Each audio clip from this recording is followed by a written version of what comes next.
جتنی تیزی سے عوام کی نظروں میں وزیر اعظم عمران خان کی حکومت گر رہی ہے، اس سے بھی زیادہ تیزی سے ڈالر کے مقابلے میں پاکستانی روپے کی قدر گری ہے۔ چنانچہ معاشی ماہرین کی جانب سے پاکستانی کرنسی کو براعظم ایشیا کی بدترین کرنسیوں میں سے ایک قرار دیا جا رہا ہے۔ یاد رہے کہ مئی سن 2021 سے اب تک پاکستانی کرنسی روپے کی قدر میں امریکی ڈالر کے مقابلے میں 10% سے زائد کی کمی ریکارڈ کی جا چکی ہے۔ یہ کمی تھائی لینڈ کی کرنسی تھائی بات سے اب تک کچھ کم رہی ہے، جو سن 2021 میں 11% گر چکا ہے۔ پاکستانی کرنسی کی قیمت 7 مئی کو انٹر بینک میں 152.28 روپے تھی، لیکن 30 ستمبر کو انٹر بینک میں امریکی ڈالر کے مقابلے میں قیمت 170.66 روپے ریکارڈ کی گئی۔ سوال یہ ہے کہ آخر کیا ہوا کہ 4 ماہ سے بھی کم وقت میں پاکستانی کرنسی کی قیمت اس قدر زیادہ گر گئی، جسے ماہرین معیشت کے مطابق ملک میں معاشی غیر یقینی اور مہنگائی میں اضافہ ہوا۔ ماہر معیشت اور عارف حبیب سیکیورٹیز میں ہیڈ آف ریسرچ طاہر عباس کا کہنا ہے کہ دنیا کی معیشتیں کورونا وبا سے نکلنے کے بعد جس طرح کھلی ہیں، تو مجموعی طور پر دنیا بھر میں مختلف اجناس کی طلب میں اضافہ ہوا ہے، اور طلب میں اضافہ ریکارڈ کیے جانے کی وجہ سے نہ صرف پیٹرولیم مصنوعات بلکہ کوئلہ، سٹیل، کپاس، گندم، چینی اور فرٹیلائزر سمیت مختلف اجناس کی قیمتوں میں یا تو تاریخی اضافہ ریکارڈ کیا گیا ہے یا اس کے قریب تر پہنچ گئی ہیں۔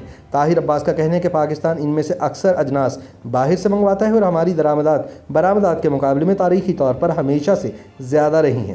اس کے اثر کے طور پر ہمارا تجارتی خسارہ اور کرنٹ اکاؤنٹ ڈیفیسٹ بھی بڑھا ہے۔ ان کے بقول تجارتی خسارہ بڑھنے سے ادائیگیوں کے توازن پر فرق پڑا ہے۔ یہ بات بھی سمجھنے کی ہے کہ اب ہماری کرنسی کا انحصار مارکیٹ پر ہے۔ اس کا مطلب ہے کہ جب بیرونی ادائیگیاں زیادہ ہوں گی تو کرنٹ اکاؤنٹ خسارہ زیادہ ہوگا، جس سے لامحالہ روپے کی قدر بھی کم ہوگی۔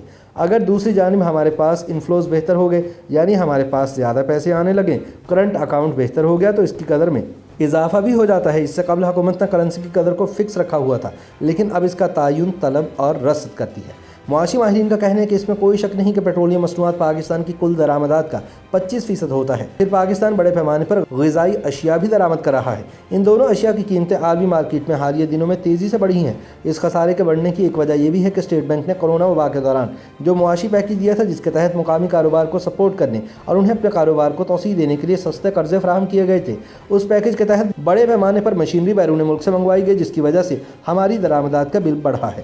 اسی لیے تجارتی خسارے میں کمی لانے کے لیے اسٹیٹ بینک نے کچھ اقدامات کیے ہیں، جن کے تحت پرتعیش اور غیر ضروری اشیاء کو کم کرنے کے لیے ان اشیاء کی خریداری کے لیے قرض کے حصول کا طریقہ کار تبدیل کیا گیا ہے۔ لیکن معاشی امور کے ماہر اور وزارت خزانہ میں کئی سال تک تعینات رہنے والے سابق افسر ڈاکٹر اشفاق حسن خان روپے کی قدر میں کمی کا ذمہ دار اسٹیٹ بینک کی پالیسی کو قرار دیتے ہیں۔ ان کا کہنا ہے کہ مرکزی بینک نے درآمدات بالخصوص غیر ضروری اشیاء کو روکنے کے لیے کوئی خاطر خواہ اقدامات نہیں کیے۔ پاکستان نے 2.5 ارب ڈالر سے زائد کے موبائل فونز درآمد کر لیے۔ اسی طرح غیر ملکی گاڑیاں، دودھ سے بنی ہوئی اشیاء، جانوروں کی غذائی اشیاء، شیمپوز اور صابن سمیت دیگر سینکڑوں ایسی مصنوعات ہیں جنہیں بیرون ملک سے نہ منگوانے سے کوئی بحرانی کیفیت پیدا نہیں ہو جاتی، لیکن ایسی اشیاء کی درآمد پر پابندی نہیں لگائی گئی۔ ان کے بقول جبکہ پولوں کے نیچے سے بہت سا پانی بہہ چکا ہے، تو ایسی اشیاء پر 100% کیش مارجن نافذ کرنے اور ریگولیٹری ڈیوٹیز بڑھانے کے اقدامات کافی تاخیر کا شکار ہو چکے ہیں۔ ادھر عالمی ریٹنگ ایجنسی فچ کے مطابق ڈالر کے مقابلے میں پاکستانی کرنسی کی قیمت 180 روپے تک جا سکتی ہے۔ واضح ہے کہ اس سے قبل ریٹنگ کمپنی نے 165 روپے فی امریکی ڈالر رہنے کی توقع کی تھی۔ خیال رہے کہ کسی بھی ملک کی کرنسی کی قدر گرنے سے اس کی معیشت پر منفی اثرات مرتب ہوتے ہیں۔ عام طور پر ایسے میں بے یقینی کی صورتحال پیدا ہوتی ہے، سرمایہ کار ایسے میں محتاط ہو جاتے ہیں۔ اس لیے اسٹاک مارکیٹ میں حالیہ مندی کی ایک بڑی وجہ بھی یہی ہے۔